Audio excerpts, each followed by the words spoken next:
discussion on how voters in California went with the two biggest races yesterday, that being the president and Barbara Boxer's U.S. Senate seat. Joining us today from Sacramento is Area News Group writer Jessica Calefati. Hello, Jessica. Thank you for having me.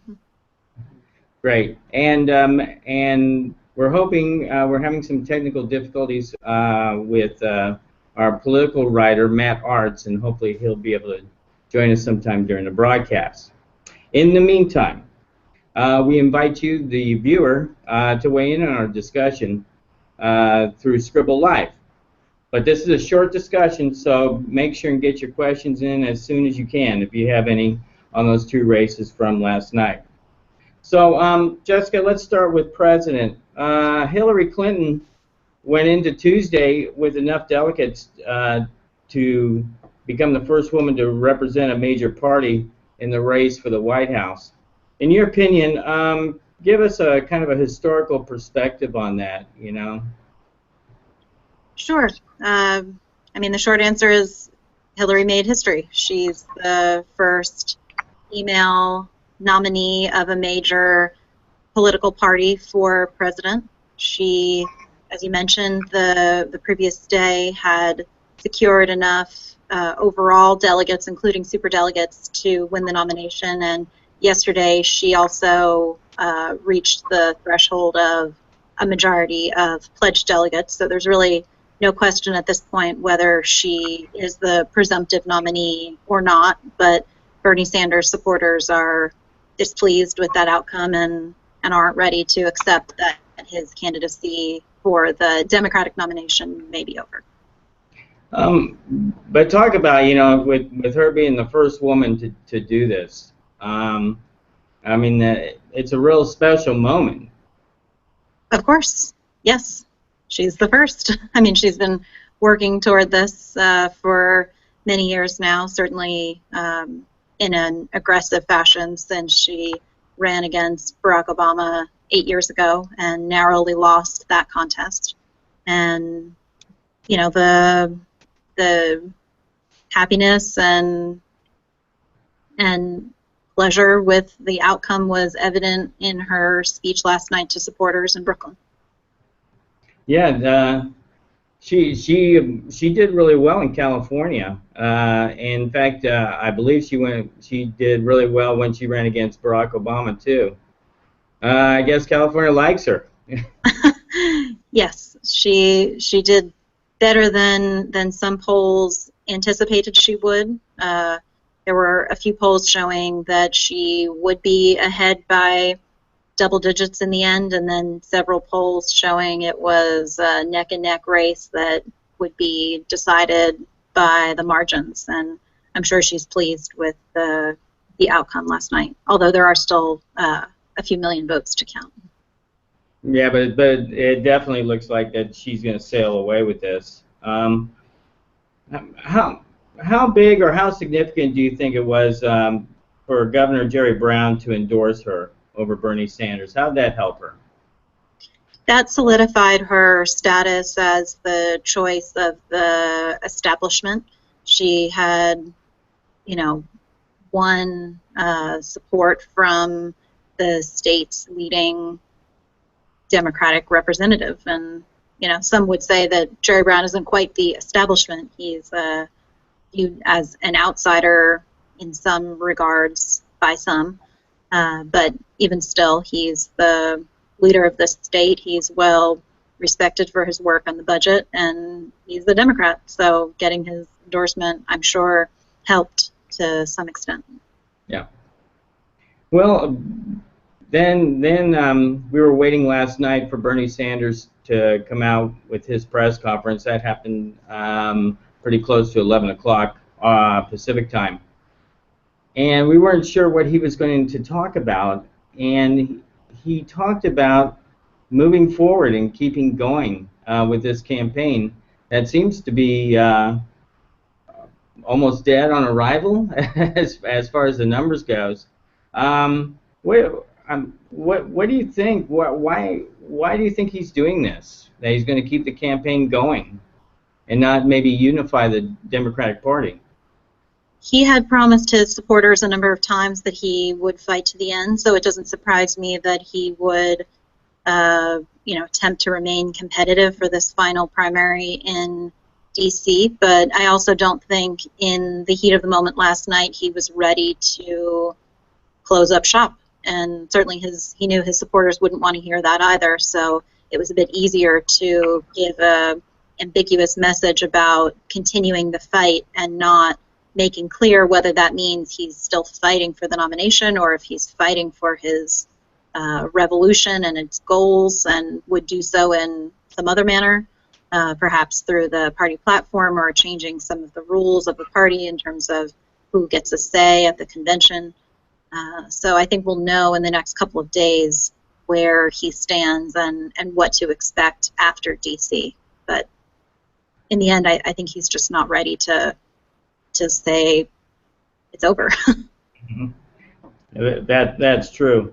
But he's taking a little bit of flack because he didn't really acknowledge what Hillary did.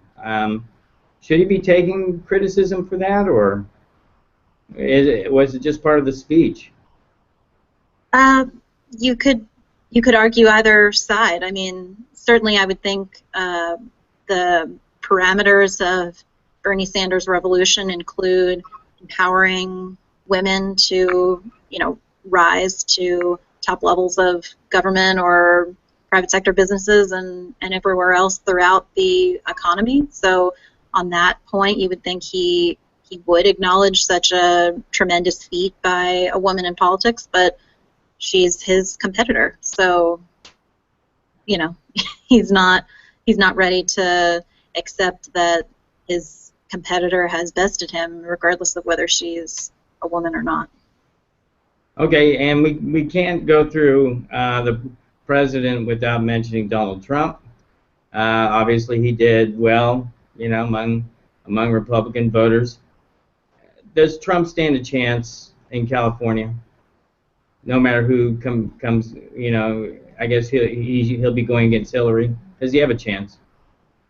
Voter registration would indicate that he does not, that Republicans in general don't stand a chance for any statewide offices or a statewide campaign for a seat or for an election like the president or a Senate seat. But Donald Trump, the big news yesterday, I think, for Donald Trump was he gave a very measured, middle-of-the-road speech after his primary victories, and that had come several days after a lot of incendiary remarks about the judge and his Trump University case. So people were surprised that he, read from the teleprompter and stuck to a more measured message. So we might be seeing a new revamped Donald Trump since he's in this position now? We'll see if he can control his strong feelings about the Trump University case. I don't know. It's only been 24 hours, so it's too soon to know if he'll be able not to speak about the case moving forward and really try to unify the party. But certainly Republicans, many Republicans across the country, leaders, are upset with his comments and have described them as racist. Yes, I could see that going on. So anyway, well, now we're going to switch gears here and talk about let's talk about the second big race in California, and that is with the U.S. Senate and Barbara Boxer's seat. Kamala Harris wound up leading by a very comfortable margin, but Loretta Sanchez looks like she gained enough votes to where we're going to have a runoff in November, making up two Democrats fighting it out. So did you see this coming? Yes. Kamala had been leading in the polls from the beginning. She'd been a front runner in the race almost since the moment that she announced she was running. And the outcome of that race as far as Kamala being on top, was predicted. The question mark was whether any of the Republican candidates would be able to break through or convince voters to coalesce around their candidacies, and they were not able to do that, which is why we're having two Democrats compete in November. Where do you know, as far as a geographical standpoint, where was Harris strong? In what part of the state? She won, in terms of who won individual counties, Harris won almost all counties. There were a few very far northern and eastern counties that were won by a Republican candidate, and there were a few Central Valley counties that were won by Loretta Sanchez, but otherwise, up and down the state, she was dominant. Wow, that's very impressive. So, what do you think? Why are voters attracted to Kamala? She has promoted herself as a sort of tried and true California Democrat. She wants progressive change on climate change and social justice and other issues of that sort. She's gotten support from Jerry Brown. She's gotten support even from Barack Obama in the past. She's engaging and has a strong record. Okay, well that helps a lot. So what do you think? What does Loretta Sanchez need to do to cut into this huge gap and have any kind of chance in November? Loretta Sanchez has strong support from Latino voters. If she can mobilize them and get them to the polls in November, that could help her win. She also will likely try to court support from moderate voters who otherwise would have supported a Republican candidate. So if she can convince them to come out and vote for her instead of staying home, she could make the race a lot more competitive than it looks like it will be right now.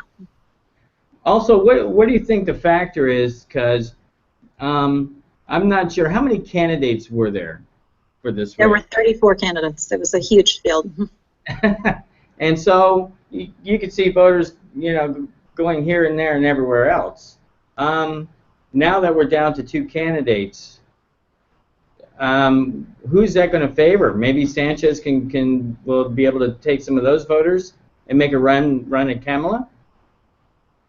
I don't know that there's any indication yet that Sanchez has built a base of support that could best Harris in the November election, but certainly that's what she's going to be trying to do over the next couple of months. It's an unanswered question yet whether she'll be able to do that or not. So from your standpoint, does Kamala Harris look like the likely candidate to win in November? It's too soon to say if she'll win. Who knows what will happen over the next 5 months, and whether Sanchez will be successful in building that coalition that could be a winning coalition for her. But right now, she's definitely the favorite. Okay, then that will do it. I appreciate your time, Jessica Calefati from Sacramento, with the Bay Area News Group. Thank you. Thank you. And I'm Steve Dempsey, also with the Bay Area News Group. Thank you for joining us. Take care.